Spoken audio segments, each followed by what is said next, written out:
Така, здравейте, в днешното видео искам това ще ви помогне, да се надявам, и също така има едно питане към вас. Значи първо, Dead Island 2 на безплатна буквално, ето ако не ми вярвате, сега ще я покажа.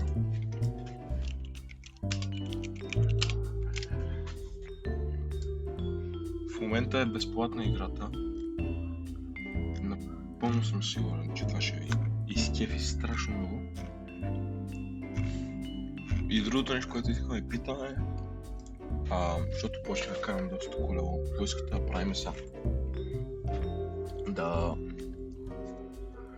ще направя друг канал, в който ще качвам видеа за колело. И да си качвам видеята за колело тук. Моля, отговорете, ще ми пусна един пост в YouTube. Но ви благодаря, че гледахте, ако гледахте. Живи и здрави. Весело лято, защото идва. И чао!